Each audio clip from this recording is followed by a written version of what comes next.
नमस्कार श्रोते हो, तुम्ही ऐकत आहात भाग्यविधाता भाग 49.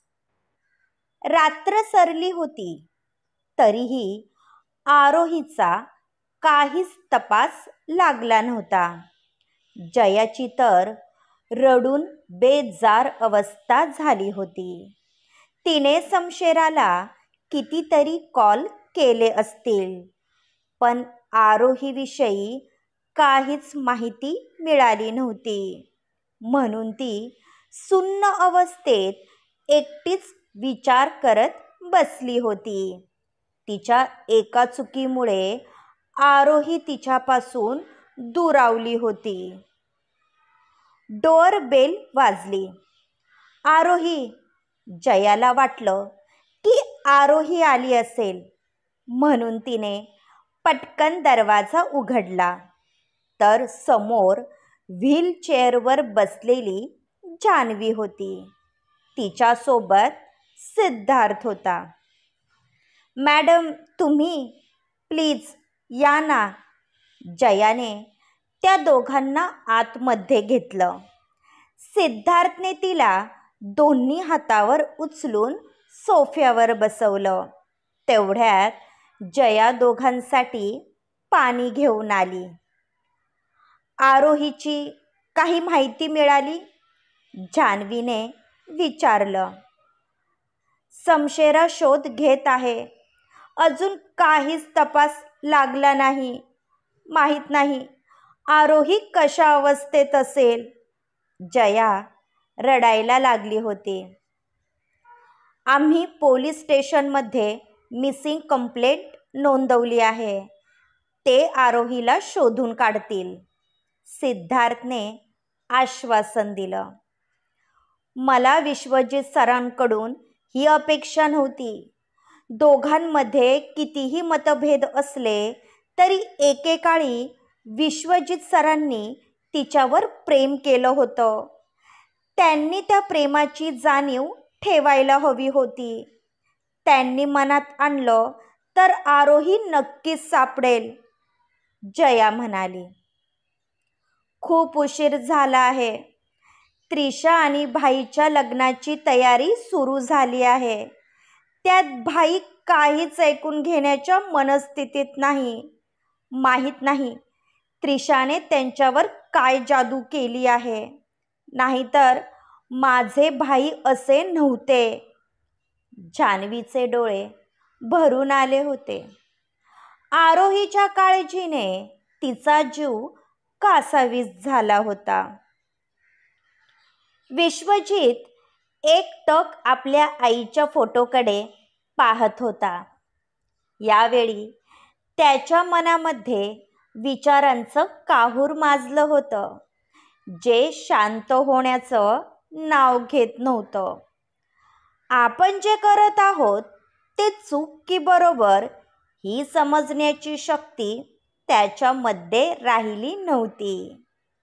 आत्तापर्यंत त्याने बरंच काही सहन केलं होतं, पण यापुढे तो आपल्या निर्णयावर ठाम राहणार होता. म्हणून तो आपल्या आईजवळ आला होता. जेव्हा कधी तो आपल्या आईच्या फोटोकडे पाहायचा, असं वाटायचं की त्याची आई त्याला धीर देत आहे, ज्यामुळे त्याचा गेलेला कॉन्फिडन्स पुन्हा येत होता.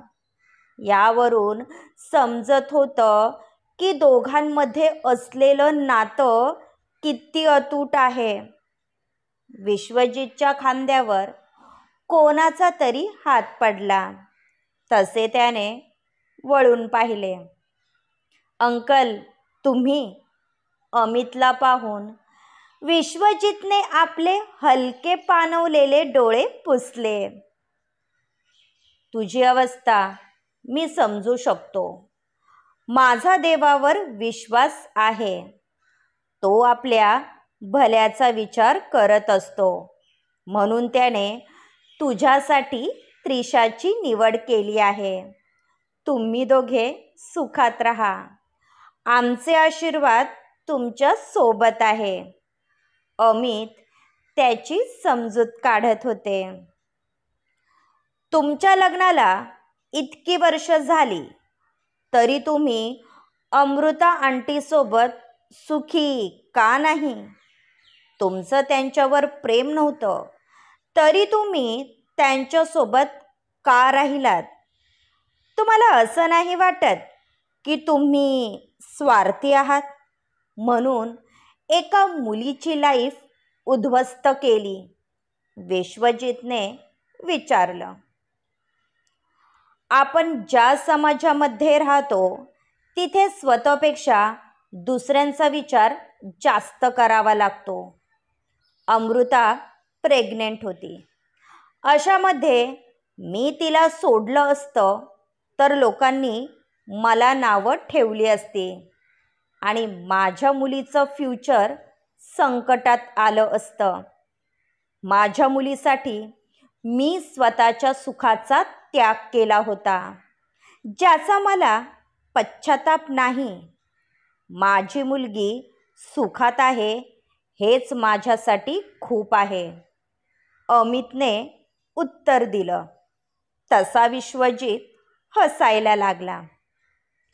काश मी पण तुमच्यासारखा असतो, पण मी तुमच्यासारखा मतलबी नाही. मी जगापेक्षा स्वतःचा विचार जास्त करतो. एखाद्याला त्रास देऊन तुम्ही सुखी राहण्याचा विचार करत असाल तर हा तुमचा गैरसमज आहे. विसरू नका की आईबापांच्या कर्माची शिक्षा मुलांना मिळत असते. विश्वजित स्वतःवर असलेला राग त्यांच्यावर काढत होता, जे अमितला अजिबात आवडलं नव्हतं. तुझं आरोहीवर प्रेम आहे ही गोष्ट माझ्या नजरेतून सुटली नाही आणि मला ब्लेम करण्याआधी एकदा स्वतःच्या आत झाकून बघ. तू पण तीच चूक केली आहे जी काही वर्षांपूर्वी मी केली होती, कारण तुला आरोहीपेक्षा कंपनीचे शेअर्स जास्त इम्पॉर्टंट होते. आणि एक गोष्ट कायम लक्षात ठेव, मी एका मुलीचा बाप आहे.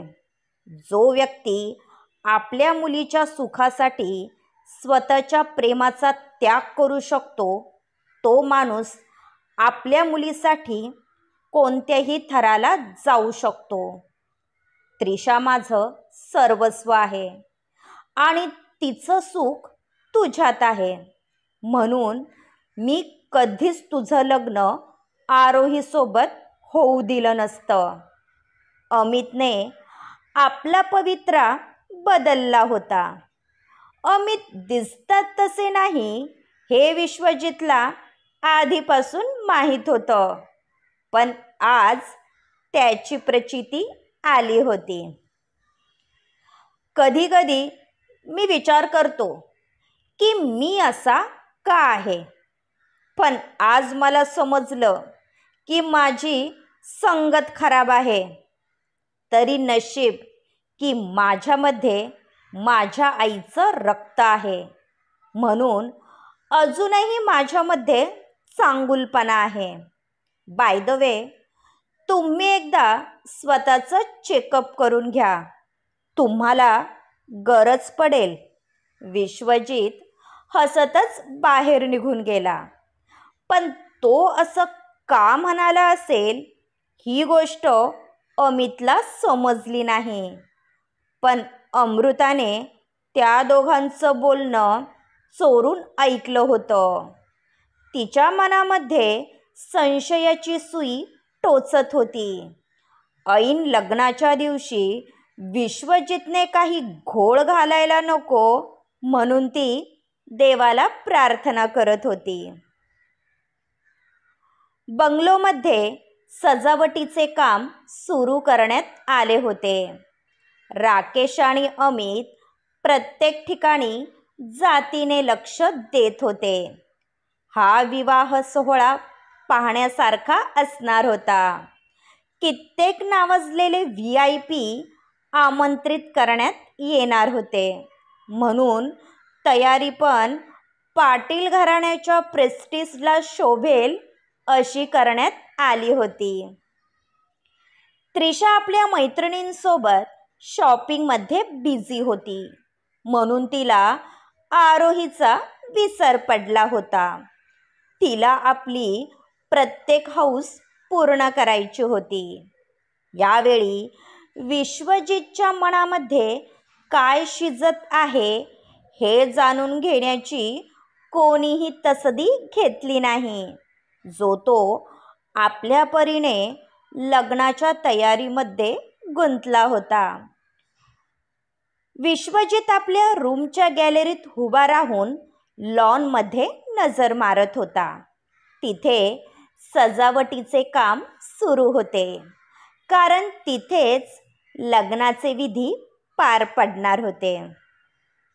भाई, जान्हवीच्या आवाजाने तो भानावर आला. तुझी तयारी झाली का?